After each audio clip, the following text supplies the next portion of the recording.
Hello, everybody. Welcome to this final artist talk of the 18th annual member show at the Art Gallery of Southwestern Manitoba. My name is Lucie Lederhendler, and I'm the curator here at the Art Gallery, which is located on Treaty 2 territory, the traditionally shared lands of the Cree, Oji-Cree, Anishinaabeg, Dakota, Dene people, and the homeland of the Métis Nation.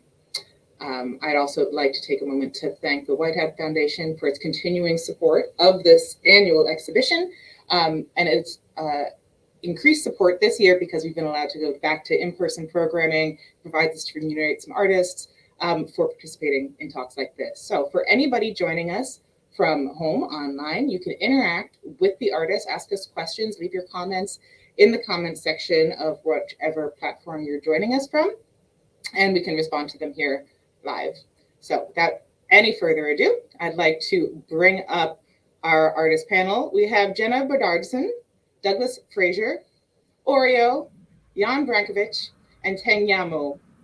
Welcome, everybody. So, hi there. Because there's all five of you, we're gonna do a format where we just walk around and introduce ourselves briefly before we go into your work that you submitted to the show. So in no particular order, I'd like to ask Jenna, can you introduce yourself, your artistic practice, what brought you to the AGSM? I'm a local to Brandon, Manitoba, that mainly specializes in acrylic paintings, colorful ones of animals. And I guess for me, I love acrylics because of their brightness and resilience to layering. And I love how workable an acrylic painting can be. I'm mainly a self-taught artist, having taken most of my art just in high school, but I have also taken a class in AGSM. That's kind of how I found out about this, and I've taken a couple other classes. But I think also like my career in hairdressing has kind of kept me interested in being creative over the years, given that I'm working with color wheel quite often, and shaping and sculpting hair too. Also I think, I'm also a person that suffers from chronic illness. Painting to me is a great distraction for while I'm in pain, having a pain flare. That's pretty much all I got for that. That touches on so many themes that we talked about last week as well. We had a hairdresser, we had people who were dealing with chronic illness and using art to address that. So that's really interesting. Thank you. Douglas Fraser, hello. Oh, hi, Lucie and friends. I'm a part-time professional visual artist with complementary interests in art, education, photography, computer media, poetry, and handmade paper. I use a variety of water-based and dry media, acrylics, watercolors, pencils, as well as pen and ink. My main focus nowadays in these recent years has been with acrylics. I moved to Brandon in fall of 2019 from Alberta, and my formal academic background as an adult is in materials science and engineering. And I worked with the Canadian nuclear industry, the oil industry, post-secondary education for engineering technologists, and as a technical advisor for small business. My artistic formation, like Jenna, is self-directed learning or self-taught, and taken a number of courses and workshops and my own experience over the years. Many people have contributed to my formation, artists, teachers, and family members and friends. A variety of my own lifelong learning priorities and intellectual interests inform my art. And so my artistic works tend to be interpretations of my own personal experience. I paint and draw what I think and feel, and my stylistic interests include both objective and non-objective works, represented currently by abstract expressionist and color field styles, as well as figures set especially in contemporary genres. I've had my own rocks and water phase of life, in other words, landscapes, which were more of a focus for me when I lived in Alberta. Occasionally, I produce cartoons for my own amusement, and that are sometimes shared selectively with a network of others, whether they want them or not. So I've been told, just to finish up, I've been told that my works are often recognized for their harmonious treatment of color, abstract sensitivity, and inherent metaphor. My own personal objective is to create works for people to enjoy, pieces that prompt a memory, remind of a place, recall an experience, suggest a metaphor, or strike a chord. Thank you. From the work of yours that I've seen, even just in the member show, I can see that the variation of complexity of subject matter has no bearing on the complexity of the treatment of the surface of the paint. So last year, your contributions were very much about that black color field, and this year there's much more human interaction in these pieces, but that's still there. The treatment is still very similar. Right. Interesting. Right. See all of that coming in. All right, Oreo, welcome. Thank you. So I'm right now in my first year of Brandon University program, Bachelor of Fine Arts. I'm majoring in digital media and design, the one which is integrated with ACC. So I would be doing 2 years in Brandon University and then the last 2 years in ACC. And I'm hoping to learn a lot. I am learning a lot since I moved in Brandon last year in December from India. So it was a challenge for me. I was new here and a new environment, new climate, and new people. So I was hoping to get a lot of new experiences and challenges. And this 1 year has been very nice to me. And I obviously love art, and I've been doing art since fourth grade, I think. Yeah, I started art classes in fourth grade, and having that passion since. And art gallery has obviously helped me a lot learn different types of art and disciplines and everything. So yeah, I'm enjoying. I'm gonna drill you about this interest in digital art, which seems contrary to the really manual work that I've seen from you. Thank you, Dan. Thank you, Oreo. Jan, yes. Welcome. What can I say? My artistic experience started about 75 years ago.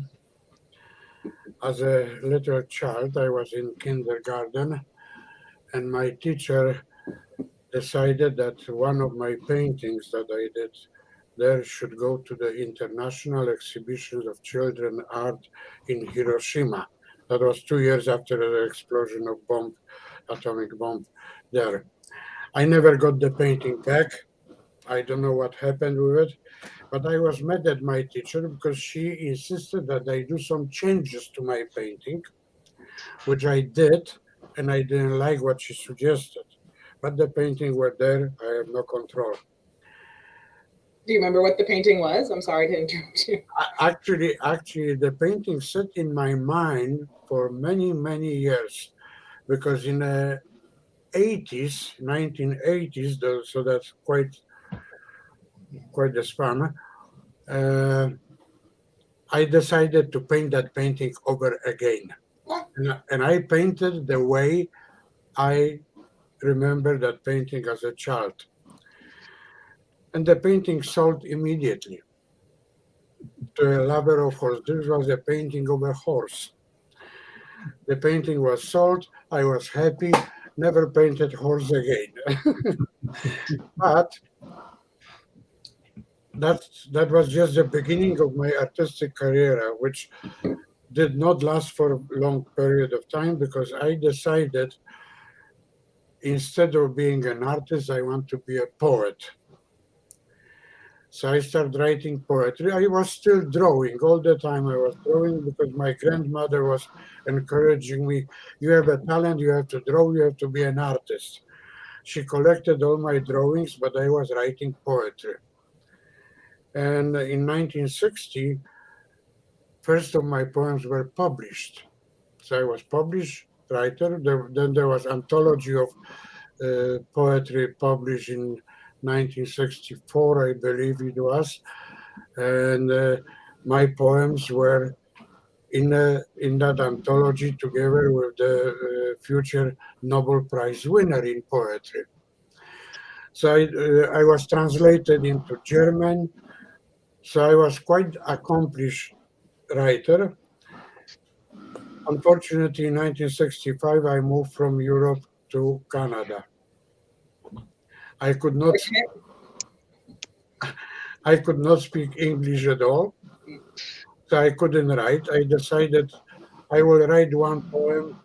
I wrote one poem, I read it and say, who is going to read that poem in Canada? So I give it up on this and follow my grandmother's wishes and went back into painting. And I'm still in painting. I was teaching painting in high school, at university, in the art gallery, everywhere. I did have exhibitions, international exhibitions. My work is in collections of 2 museums in Europe. So I did accomplish something. I don't write poetry anymore. I just paint. Thank you very much. Basically, in a few words, my artistic career. Yeah, it's a long one. It's a long one. I also know from one of your private students that you're really adept at traditional techniques. You make your own varnish. You do, you find your own pigments. Oh, you want to know more about techniques? I just happen to know that this is something about your art practice that I find interesting. Yeah. I use all kind of techniques. I experimented with everything. I learned when I was learning art in Europe. I did some professors who taught me many techniques of Renaissance artists. Yeah. Which was very, very important because those techniques are great. Yeah. Then I experimented in Canada already with silver point drawing, which Leonardo did many of them. Mm-hmm. I went to the art supply store in Winnipeg and in Toronto. They didn't know what I was talking about. You couldn't buy any stuff for this. So when I was in London, I was in a museum and they have notebooks of Leonardo. And one of the directors of the museum explained to me, he speaks Italian, so he read and he found description of the medium used in silver point. And he copied that for me and said, try it. Yeah. Of course, it was gibberish. I am not a chemist. I did a friend chemist at university, professor, and he identified some of the chemicals, but he could not identify one chemical. We didn't know what to do. But he suspected that this is some form of lubricant to let the silver glide on the paper. And I thought, what can I use? And I use Liquatex painting medium, and it works wonderful. And I produced some very nice drawings in silver point. I want to talk more about technique, but I think I'm going to hold that until we're looking at your works that you have here, because we'll see that really vast variety. Okay, thank you very much. So Tengnamoe, I think am I pronouncing that right? Tengnamoe. Tengnamoe. Yeah. Welcome. Good afternoon, everybody, and I always wanted to call by the name Tengnamoe, but my real name is Clemente. Your name is what you make of it. So this is the first time that you've been in the member show, right? Yes, and then this is my first exhibit. Exhibit. Yeah. I'm surprised. Yeah. Yes, because I was born in 1976, and with my mom is a teacher, and I grew up. Oh, I hang out in my uncle's studio when I was 4 years old. So that's when I start uh, really liking to paint. But my uncle is an artist in the Philippines, and that's where I get my passion. And I I stopped for 30 years, I think. I didn't do any paintings. I moved to different careers, and then 9 years ago I moved here to Canada. I didn't realize that I'm gonna sit here in front of you guys, and I never thought that I'm gonna paint again. I started it only last year, and then never stopped painting. Yeah, and you're sitting in front of your paintings, aren't you? I got a lot of paintings. I don't stop painting since last year. So I'm actually, why don't we just get into it? Because I think that a part of your story can really be seen in the works that you've submitted to the show. You use a lot of found materials, correct? Yes. Those materials are the materials that I bought only is the paint and then the brushes, but the boards and everything are going to the dump, and I just recycled it. I think you can see all of that texture really plays into the way that you apply the paint. Yes, I always those are layered paint, and I use enamel to make some texture of it. I mix enamel and then acrylic. Right. And you submitted 3 pieces that are part of a series. Yes. And I got some up here at the background. Yeah. What is it that attracts you to the hay bales? I don't know, because in the Philippines you don't see any hay bales, and then everything that I don't see in the Philippines. I like first time I see the elevator here, I was so amazed, and never stopped painting elevators after that. Yes. Because there is something really, I want to say, uncanny about Yes. the landscape. Yes. These perfect circles. They're built little objects. Right? You know what? They're not circle. When they're wet, I research first before I paint or draw anything. And this one is, you could see it is circle, but when it's wet, it's flat at the bottom. So you could see it's flat at the bottom there. Yeah. And yeah. Interesting. And then a classic element of prairie landscape painting is that prairie sky. So that's why this one is so interesting to me. This is the largest of the 3, is that you've taken away the prairie sky, you've taken away the expansiveness and just done the hay bales. Yes. And then Yes. here you have your elevator and all of that distance, that flatness, right? Yeah. So other series that you've worked on, you told me once that whenever you get blocked, you go right back to Banksy. Sometimes, not anymore. Maybe when I was last year, I was finding myself like, of course, 30 years. So you don't know. I don't know if I could be painting again, and I was just experimenting. Who is Tengnamoe? What could he paint? And I don't know what do you call my forte now.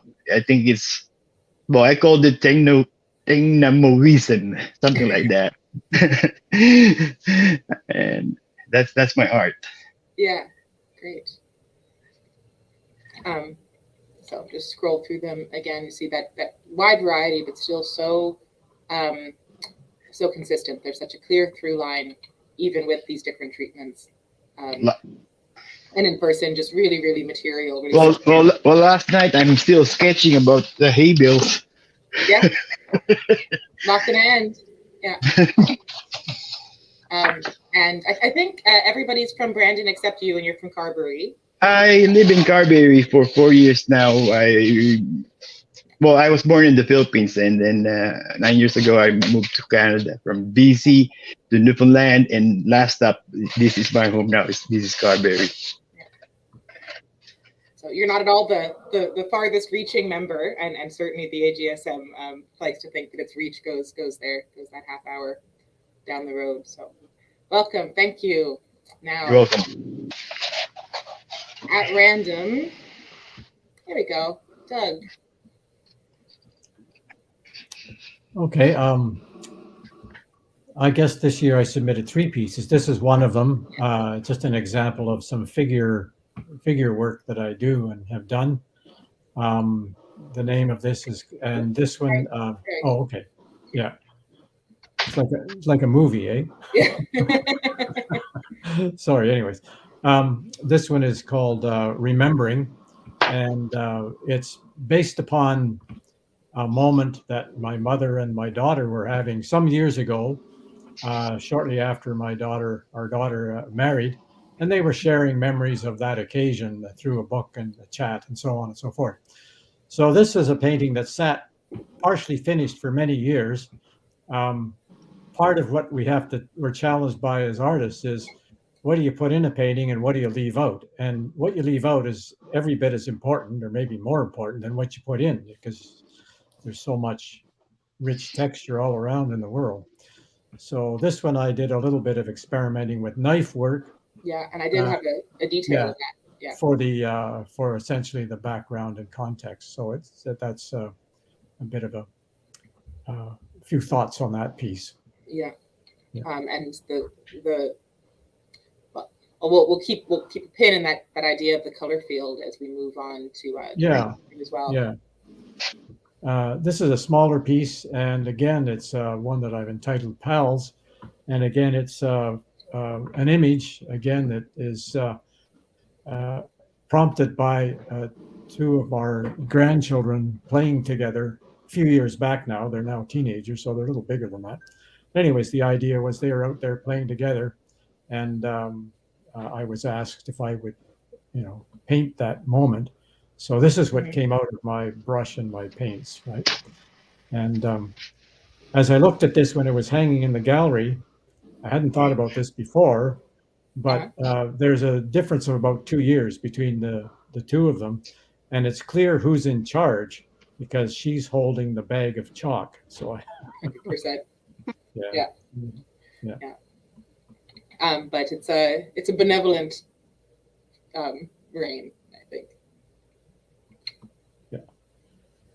And this third piece would be an example of one I did. The idea came a couple of years ago when I was talking with friends at a wedding in Toronto, and because I was still interested in doing color field work, this is an example of that. Now, the background of this has perhaps 10 or 12 or more layers of transparent acrylic colors on them.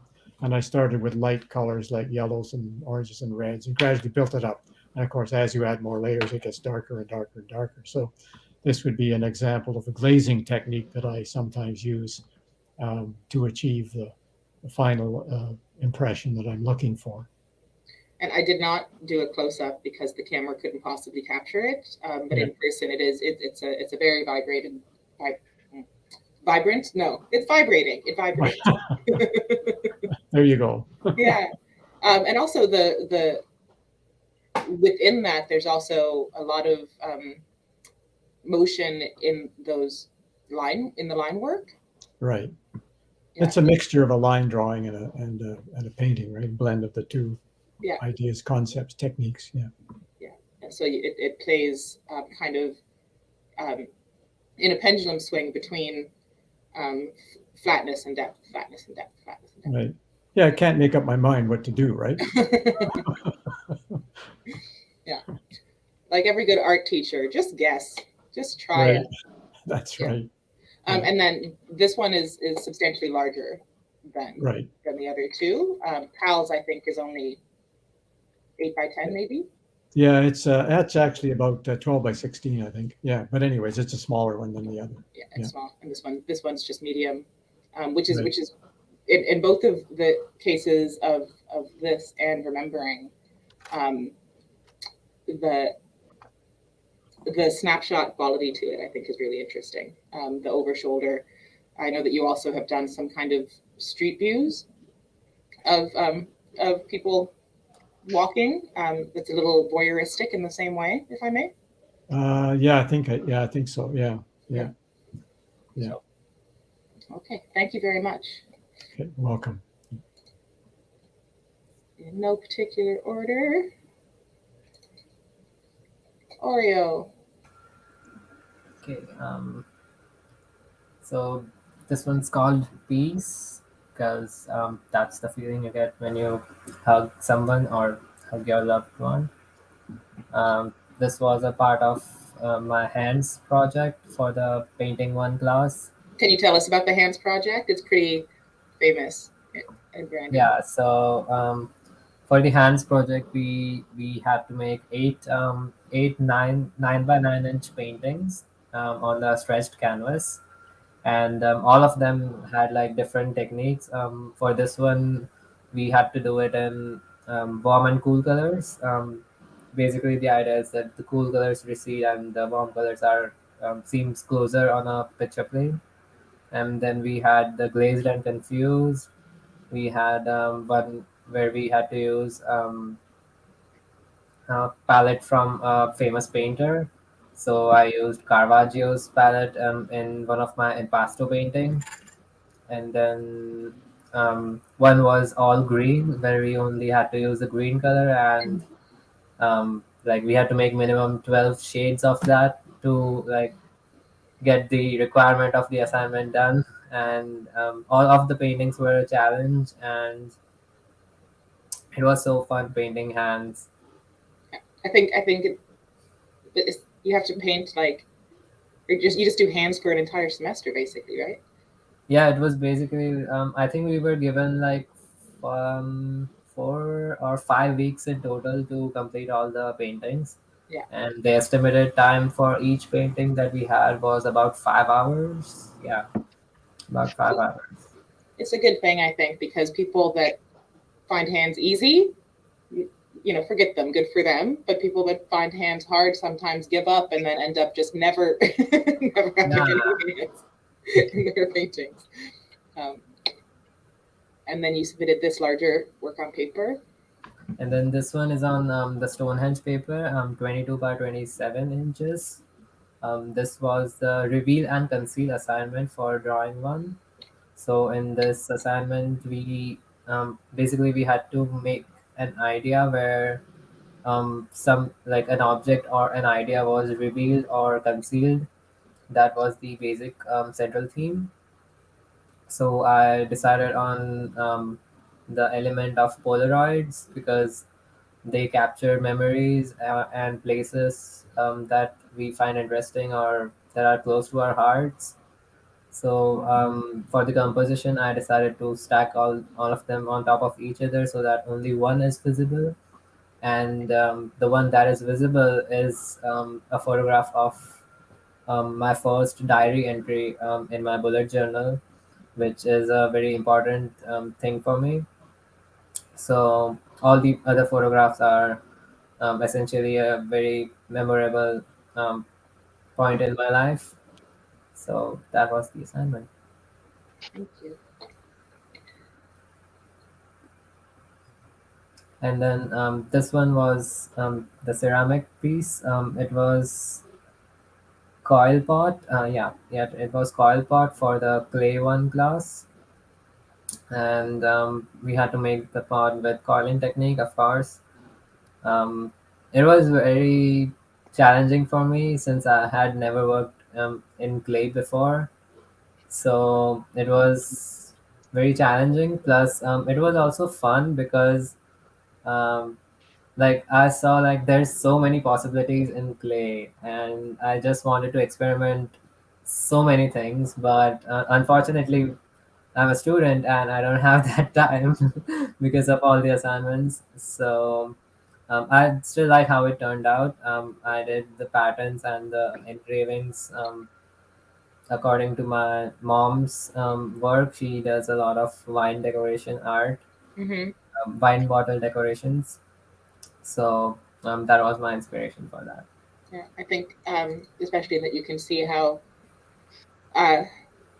the precision of the decoration. There's kind of a tension between that and the handmade shape, the form being a little off center, a little rough. I think that's really interesting. Yeah. And you can't really see here. Maybe you can see it in the other one.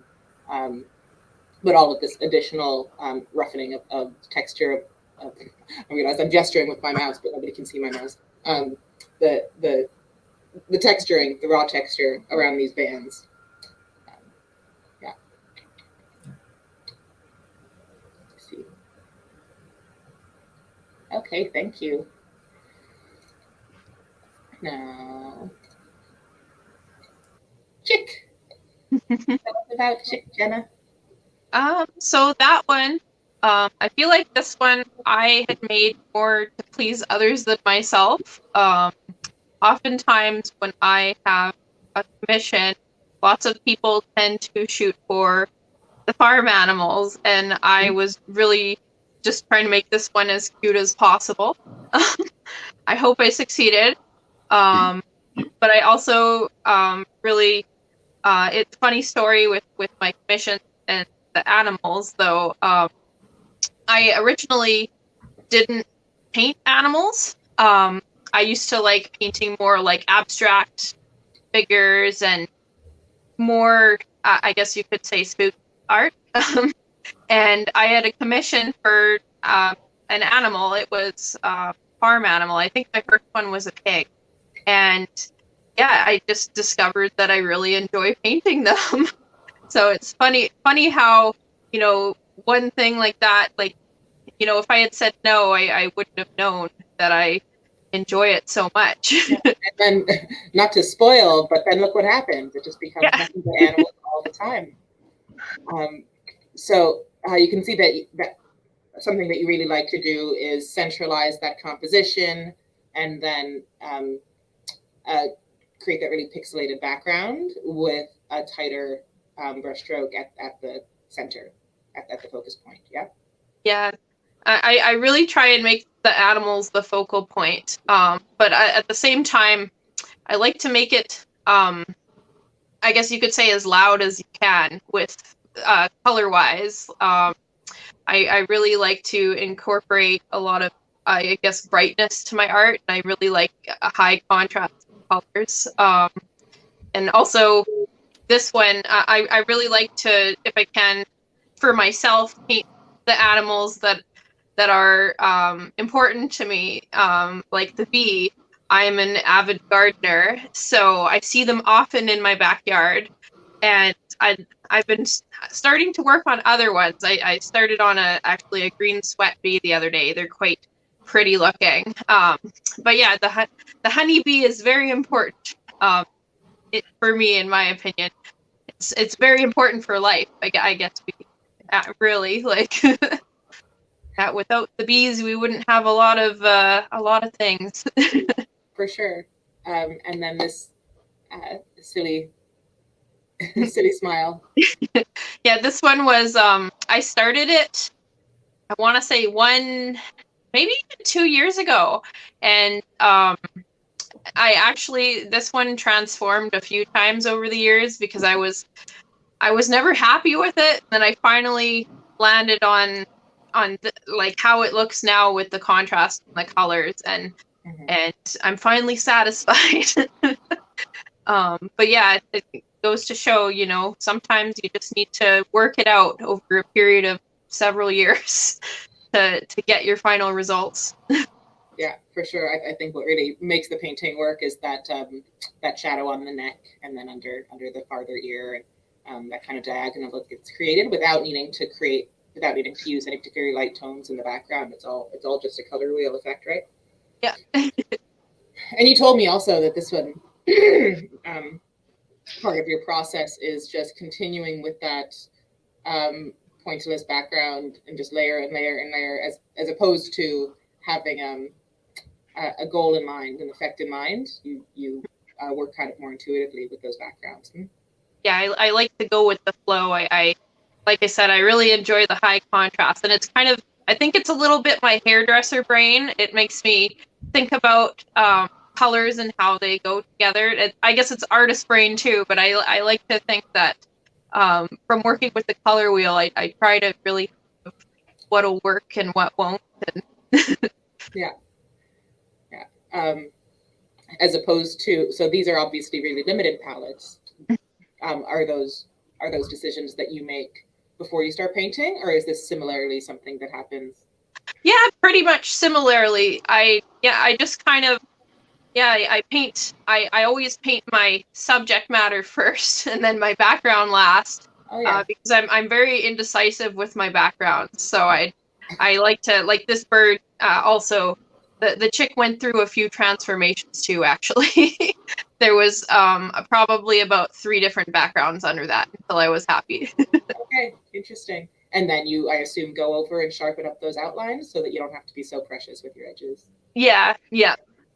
And is there something about this repetitive motion that touches on what you were saying about a kind of art therapy element to this? Yeah, 'cause I like with my chronic pain and everything, it's quite helpful in times of stress and when I'm not feeling well, and I for some reason I find it quite calming, and I don't know, something about that color, it really tends to make me feel good, like it just it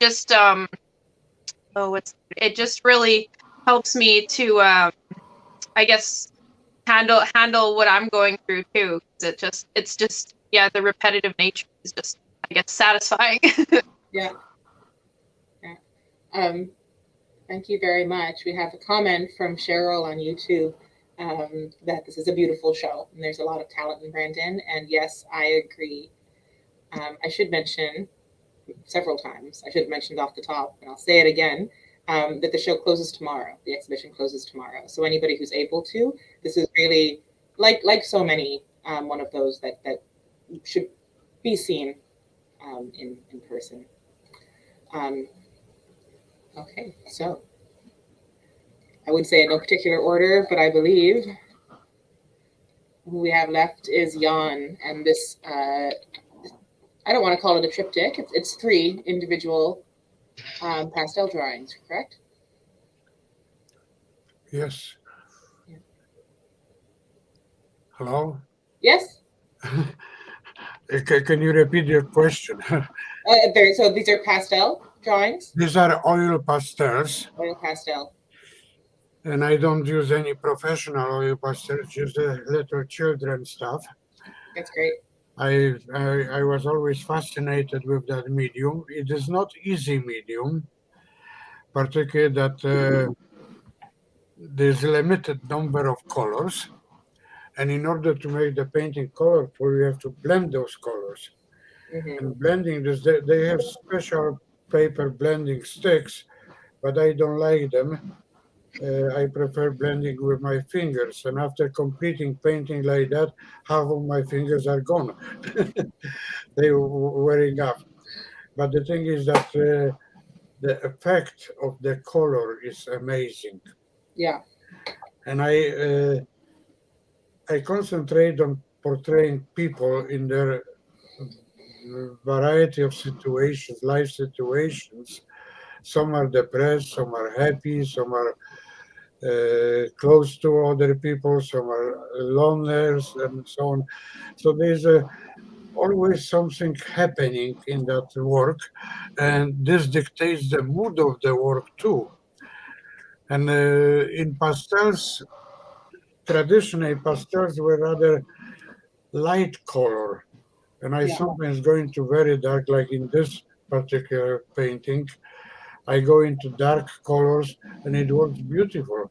Yeah. And if you really analyze in the original, the layers of the pastel upon layers is just amazing. It's lots of works. Like if I work on a painting, these are small paintings relatively, they about 18 by 24 inches. If I work on that painting 8 hours a day, it takes me 3 days to complete it. Yeah. That's 24 hours of work. And after that, I am so exhausted, I have to take a week break. Yeah.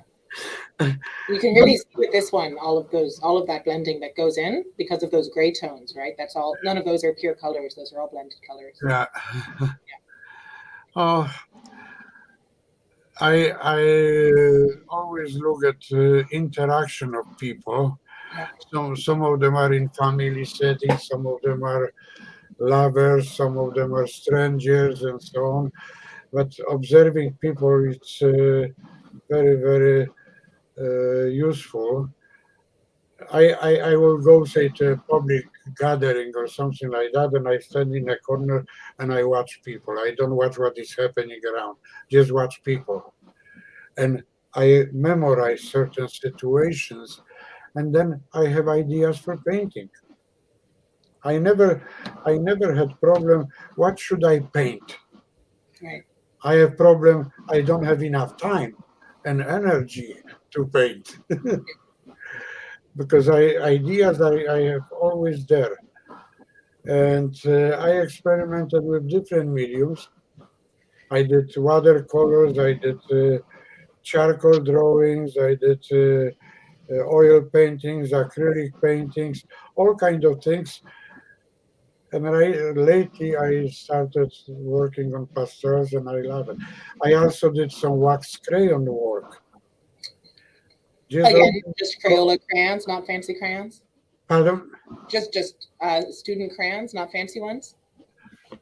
Hands on, no, on wax crayons I don't use hands because you cannot blend them with hands. Yeah. You blend them color with color, no, by applying one on top of the other. Yeah, I'm saying it's very challenging crayons. And I use just ordinary box of 16 Crayola wax crayons. Children stuff. I'm child at heart. Yeah. Yeah, very interesting.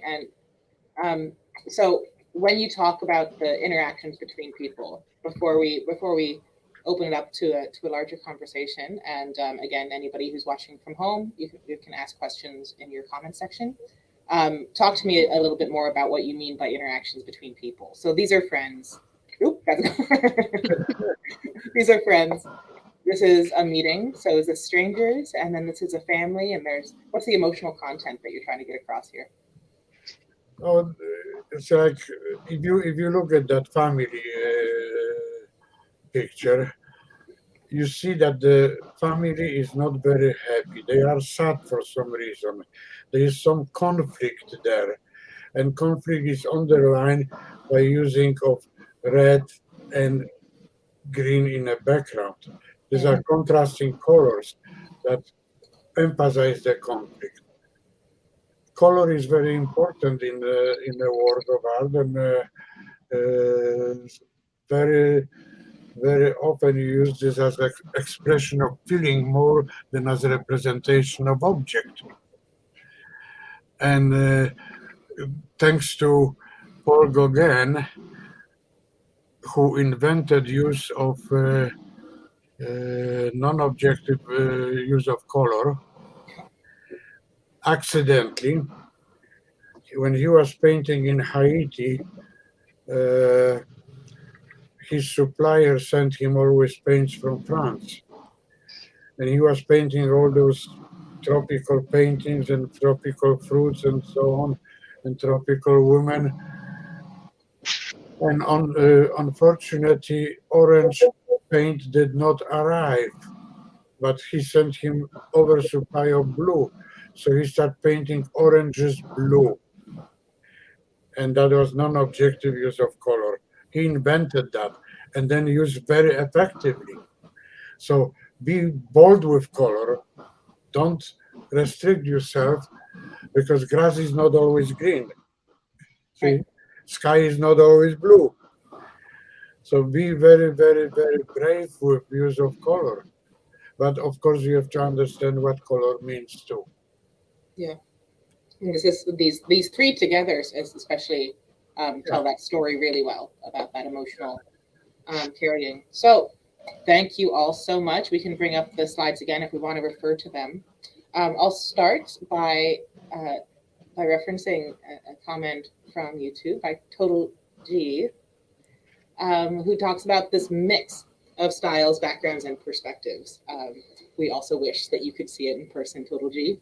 But this, I wanted to ask what you think about the influence of your backgrounds, your educations, your cultures on what it is that you put forward. Like who are your role models? What's your aspiration? Right. I'll start with Oreo.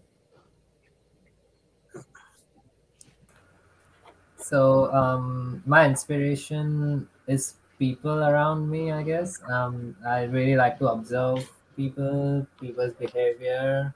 Of course, the artwork they do, even not just artists, but people in their own specific professions, how passionate they are. And I heard this one thing by someone say that when a person is passionate about something, he would do all the things that he's not passionate about passionately to ensure that his passion is successful throughout his life.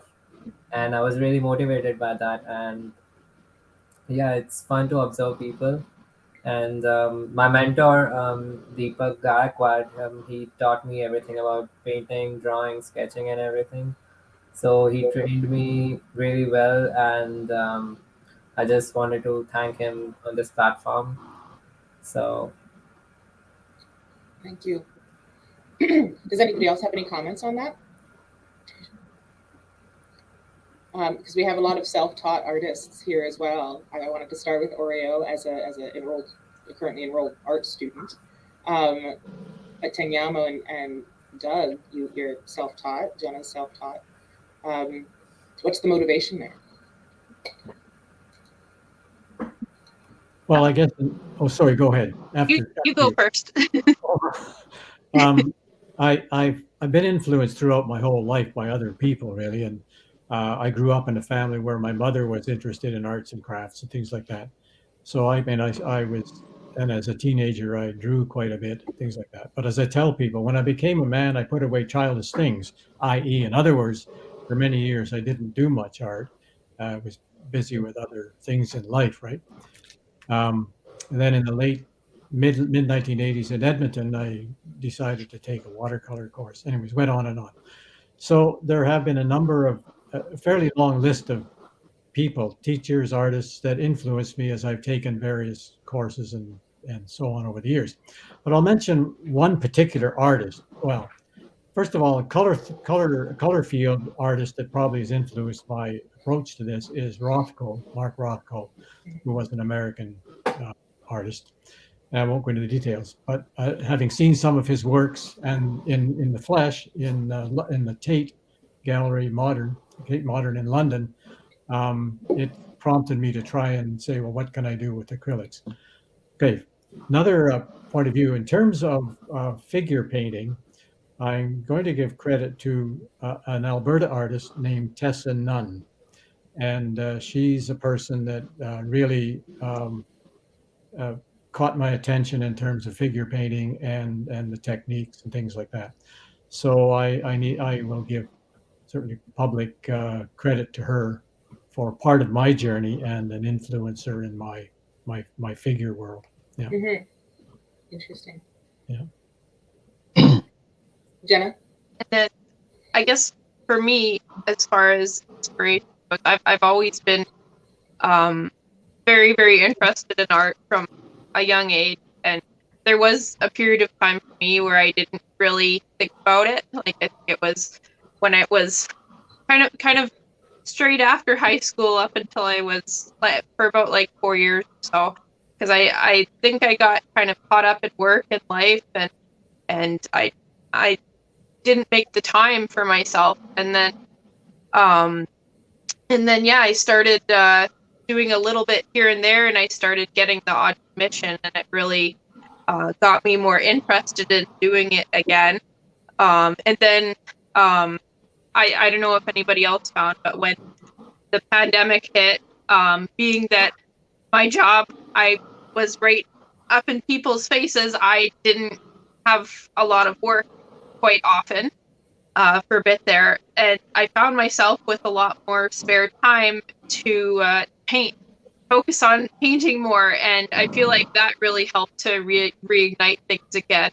And I don't want to say that it was a good thing what happened, because it wasn't, but for me, being forced to take time off of work and such, it did actually help me to gain more perspective in things that I was interested in and wanted to pursue more in life.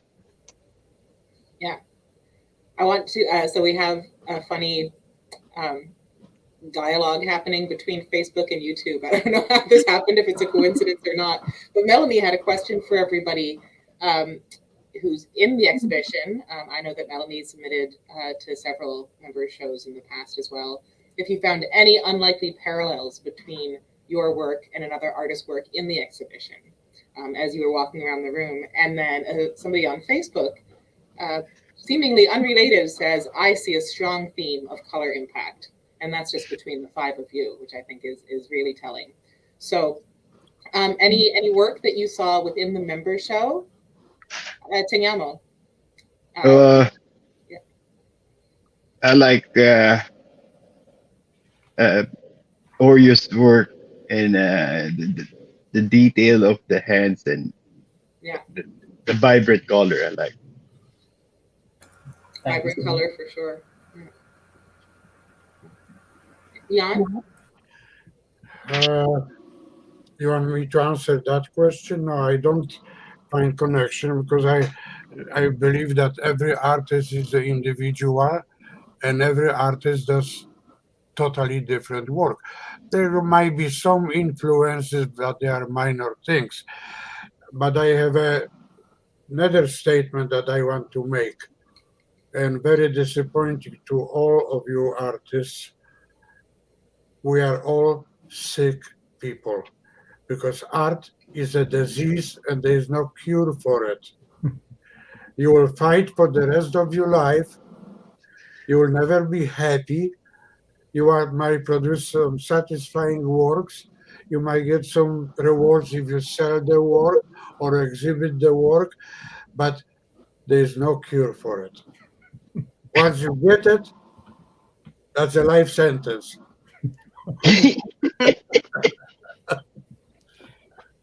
It's true. Yeah. True? Don't listen to him, Oreo. Yen, the only cure is to do it. Oh, Yeah. We have no choice. We have no choice. Right. I tell you one short story. In 1973, I did a studio downtown in Brandon, and I went with my wife and her stepfather for a drink to a bar. And we were sitting in a bar, and there was a TV going on, and on TV they announced there is a fire in security block on 9th Street. I said, that's my studio. So we left the drinks, jumped in the car, drove to 9th Street, and I just watched my studio burning. Mhm. I spent lots of money buying supplies, just brought it to the studio a few hours before, because I did a show coming up, and everything burned down. I have no money to paint. So for over 2 years, they didn't have grants at that time for artists, no any assistance or whatsoever. I was poor like a rat. For 2 years, people were asking me, are you painting? I say, no. Why not? I'm a retired artist. And for 2 years, I was a retired artist, and I saved some money, and I started buying stuff and painting again. You cannot get away from it. That's it. Right. You are a prisoner. Yeah. Lucie, can I say something before we close? Please do. Yeah, I just want to say congratulations to my uncle, who's my inspiration in painting. He just got the top award in visual arts and sculpture in the Philippines, and he's my inspiration, and he's the one that I'm doing this. The passion is from him. Yeah. So I just Congratulations. want to come. Yes, yes. Yeah. Yeah. So tell us his name again. Oh, Nemesio Miranda, but he's called Ne Miranda in his painting. So yeah. Great. Good for By him. the way, I like your haystacks. I like your haystacks, and I like the way you use color in those paintings. Thank I you. like the way you use the found material too. I like doing that too. I do it maybe a little differently. I tend to kind of hound Facebook Marketplace and like any of the online platforms or thrift stores for like used art supplies. I Oh, think you know what? that's awesome. Same as me. I always buy canvases in thrift shop. I don't know if it's a sin to cover up those things, but hey, I Hey, just cover up with paint and then In new painting, doing the abstracted background with the animals and flowers, whatever you do, is very essential because it puts different perspective on the actual object. If they would be placed in a natural environment, they would disappear. So that's good. Yeah. Yeah. Well, I like to. We'll wrap up because we're about at the hour mark. But with Jan's disheartening assertion there, I'd like to remind everybody about this conversation and what Oreo said is his inspiration is that if you're passionate, you're passionate. And I think that every single one of you have, whatever your day job has been, it's been an act of art, right? As you're talking about these things, you're finding things in the trash in the thrift stores as you shop around, right? In engineering, in teaching, right? It's all art. Hmm? yeah. Because you have the disease. As young. it's a fun disease. I'd say. Great. Does anybody have anything you'd like to say before we close up? No?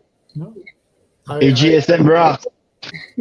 I want to say one thing that we should say thank you to the art gallery for organizing this member show because particularly this year was the best member show ever. It was fabulous this year. Very, very professional, very good show. Yeah. So thank you very much to the gallery. Well, as the gallery, I thank the AGSM members who started it 18 years ago by just saying, I want my colleagues to see my art. Yeah. Right? Yeah, it doesn't exist unless it gets seen. Yeah. So, thank you all so much for showing us. Thank you. Thanks. Thank you so much. Thank you so much. See you next year. See you next year. See you next. Well, I'll see you before that. See you around. Have a wonderful weekend. Yeah. Have a wonderful New Year, everybody. Thank you. for your You art. too. Thank you. Thank you. Okay.